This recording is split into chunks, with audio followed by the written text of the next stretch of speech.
Annika Nation Reid from Able Radio, and I'm here with the lovely Kate Galloway from RNID. If you can tell us a little bit about yourself and your organisation, please.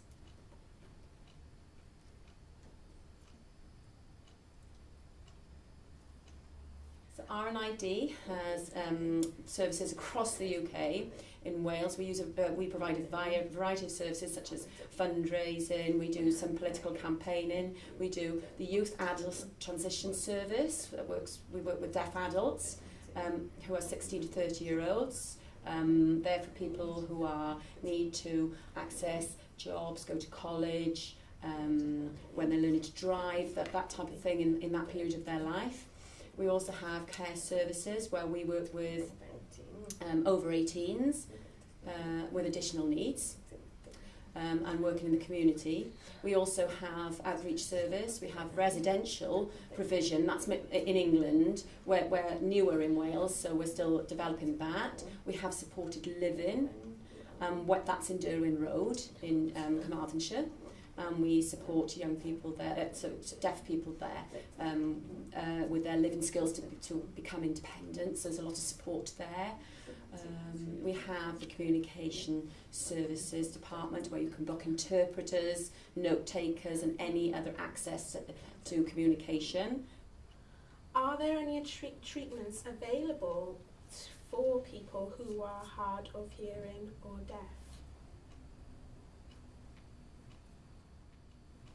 Well, it depends again on the person, as I was saying earlier.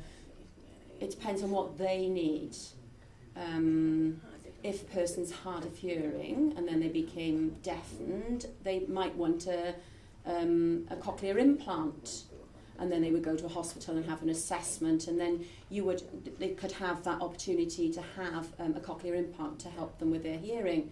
Some deaf people have hearing aids. It really depends. Other deaf people who are sign language users, they don't want to be treated or want any support because they use sign language as their mode of communication. So it depends on the individuals. How can people find out more about RNID?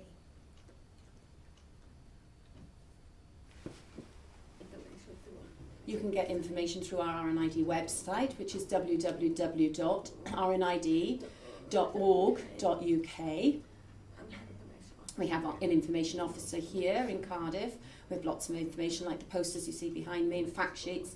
So and that gives information about deafness and people who are hard of hearing, how people can help them cope with their deafness.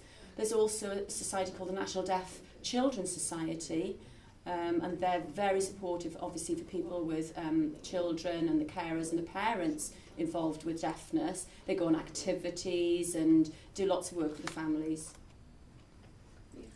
We've got a BSL clip, so everything that's on our website is also translated.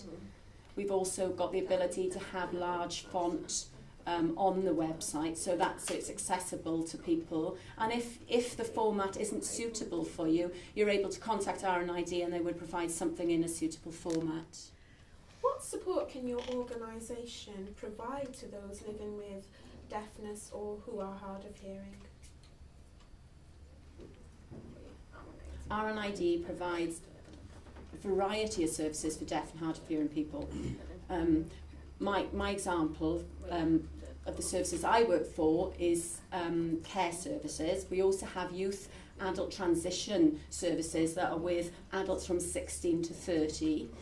We also have a communication support service, and that's where you can book interpreters for deaf people or hard of hearing people, so they will find the appropriate communication support for the deaf or hard of hearing person, whether that's a lip speaker, somebody who uses British Sign Language and needs an interpreter. So there's a whole range of aids to communication where we can put people in those positions where a deaf person needs to go to a job centre, a hospital, or different types of everyday appointments where they wouldn't be able to access the information otherwise. Can you tell us a little bit about what your life was like as a deaf person growing up?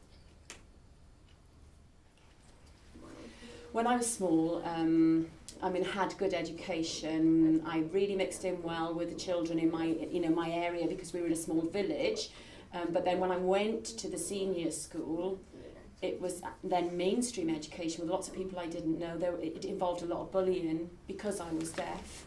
It was very difficult for me. I didn't feel very confident in that school.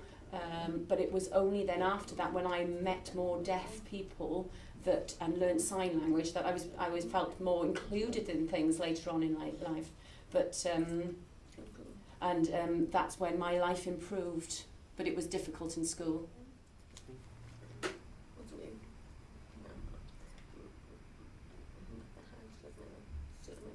What happened was my mother had German measles, and then I was born deaf. And they found out that I was diagnosed when I was 8 months old, and they didn't know what to do. And that time, it was 1978. You know, there wasn't a lot of professional medical support around the different options available for people.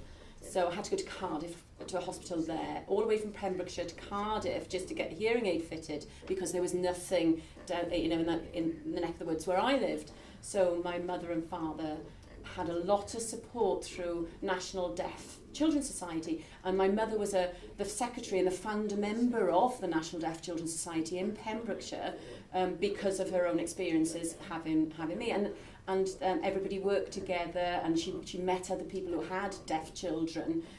So there was a lot of support for me and for the family through the National Deaf Children's Society when I was little.